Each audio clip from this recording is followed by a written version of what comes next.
Welcome to Hull on Estates, a series of podcasts for the Canadian legal community dealing with issues and insights surrounding estate planning in Canada. Hosted by the lawyers of Hull and Hull, the podcast will touch on some key considerations when planning estates and wills. Now, here are today's hosts. Hello, I'm Natalia Angelini. And I'm Shawnee Matinnia. You're listening to Hull on Estates, and this is episode number 715. Today, we're going to be discussing the February 2025 decision of the court in a case called Balkinsson and Sandy. And it looks at the issue of resulting trust and gifting. So we can dive right in. What do you think, Shawnee? I am ready to do that and very excited to talk about this one, actually. Okay, good. So overall for this case, as we've seen with many others, it's a family dynamics issue. Which is the center and the core of the matter for this one. So essentially, Veronica Balkinsson, she's the mother. She had 4 children, one of which was deceased. She ended up purchasing a couple properties. One of them ended up having to be sold back. The other one she sold. And with that money, she decided to make this agreement with 2 of her children to buy a house to kind of give the property to them as an early inheritance. And essentially what happened was one of the kids was a minor, so they couldn't have the property in their name, but the oldest son could. So the oldest son, his name was Stefan Sandy. So essentially what happened is Veronica, when she purchased the property, Stefan held title to the property in trust for her. And this whole case came to a head when Stefan's wife, Andrea, had some issues with Veronica. So Veronica decided that she didn't want to give them the house anymore and tried to take it back. So she tried to make the argument that, she's the one that funded the purchase of the property and she never intended it to be a gift to Stefan or the younger sister, which was minor at the time, Heaven. And she saw a declaration because of that and wanted an order to transfer the title back to her. And Stefan's position was the opposite. He was consistently saying, no, my mom, Veronica, wanted to give us our inheritance early so we can get the home. The title had to be in my name alone because Heaven was minor. And he just said his mom changed her heart again because she had a deteriorating relationship with his wife, Andrea, not because the property is held in trust, and he wanted to have the application dismissed. Right.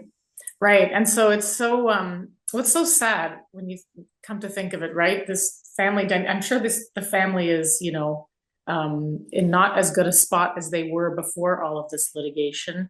And interestingly, when we get to the conclusion, the court found that mom did not succeed, right? The court agreed with the son and said this was a gift, right? And we can maybe get a little bit into why that happened, but first let's just quickly touch on the law.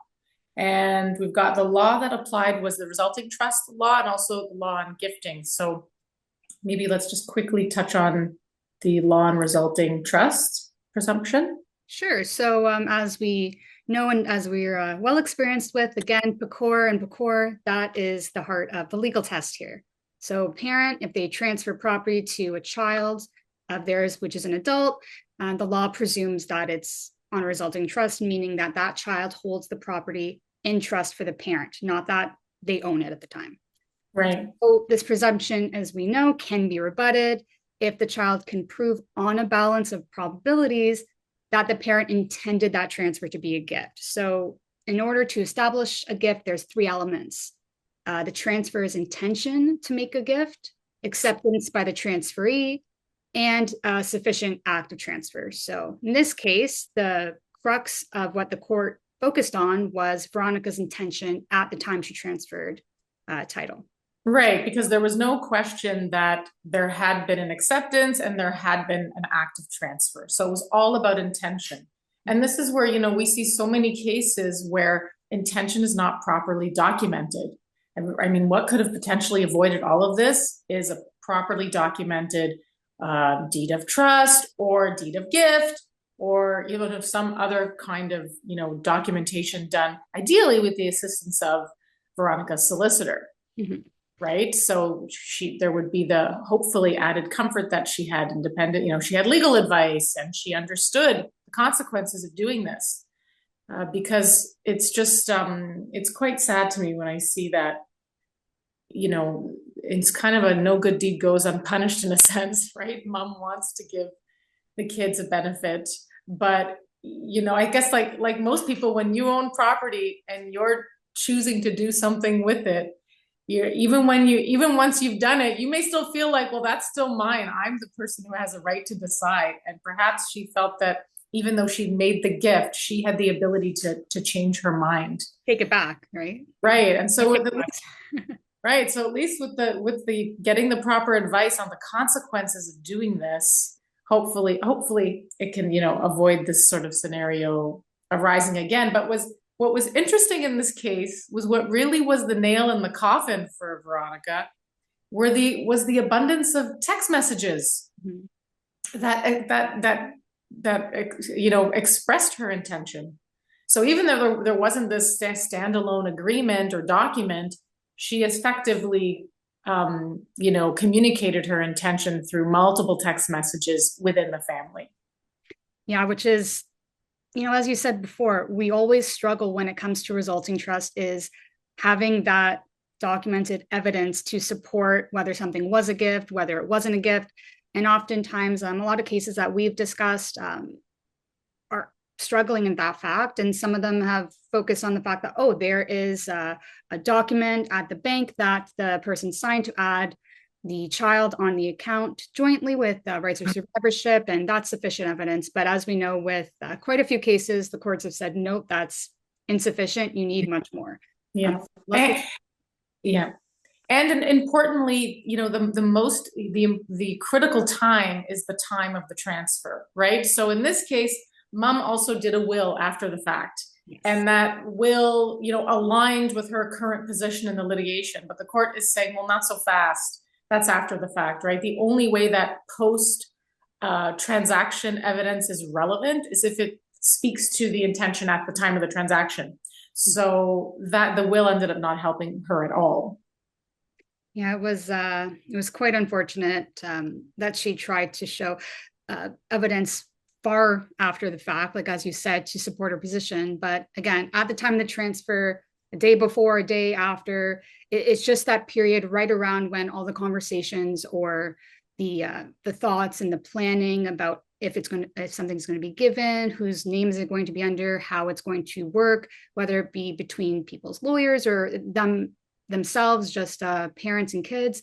Again, having that in writing or having it in some form that's actual evidence around that period of time is what makes it so clear at the end. And in this case, there was an abundance of text messages, like as you said, between Veronica and Stefan, Stefan and Heaven, Heaven and Veronica, all of them together. Right.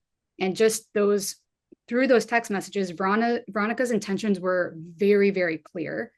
Right. She wanted the kids to have the house. Right. And the court also looked at some of the other circumstances that gave that similar indication. For instance, I think there was no room, because I think one of her arguments was she wanted to move in, right? Yes. And there was no room for you. Yes, you had items stored there, but it wasn't with the intention to move in. Yeah, so because Stefan and his wife and their kids are moving in. Right. There was no room. So another interesting piece of information or an argument that Veronica tried to use in support of her position was that she experienced abuse apparently from her ex-boyfriend at the time. So she allegedly had said that there was a significant amount of abuse and there was a specific alleged instance of physical assault. And she said that essentially changed her mind about the inheritance gift because of the gravity of the violence that she faced. So she specifically said that her situation was urgent because of a specific instance of alleged physical assault by the ex-boyfriend, and she was in fear for her life. So she needed to move into that new house, not stay at her residence, because the ex-boyfriend knew that the old address, the one she was living at the time, but not that new house. And however, there's an issue with her explanation. So she said at the time it was winter, so she couldn't pack up and move right away. And so that's why she didn't move into the property. But the property sale closed in May, which was around 6 weeks after the alleged assault. And the court found that, you didn't want to discount her fear of violence because of these issues, but they found that her safety concerns weren't severe enough that they altered her actions. And so at the end, it didn't alter her settled intention to provide that gift to her children. Right.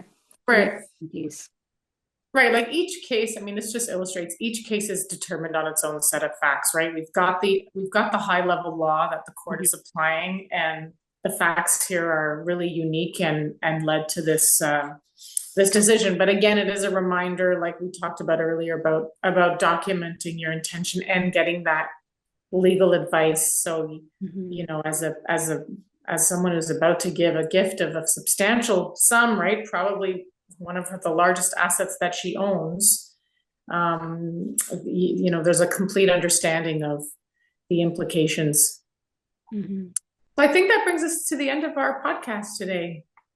Perfect. Well, it was a pleasure chatting with you about this case.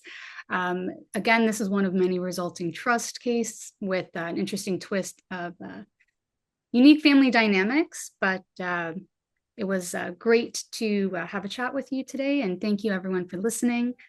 So this concludes things. I'm Shawnee Matinnia. And I'm Natalia Angelini. Thank you for joining us. So should you have any questions, please email us at info@hullandhall.com or contact us through the contact page on our website. Thanks, everyone.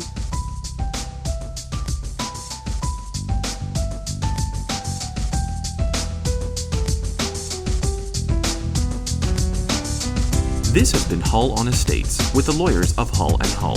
The podcast you have been listening to has been provided as an information service. It is a summary of current legal issues in estates and estate planning. It is not legal advice, and you are reminded to always talk with a legal professional regarding your specific circumstances. To listen to other podcasts or to leave a question or comment, please visit our website at hullandhull.com. Our theme music is Upper Structure by DJ A Kid and is courtesy of the PodSafe Music Network.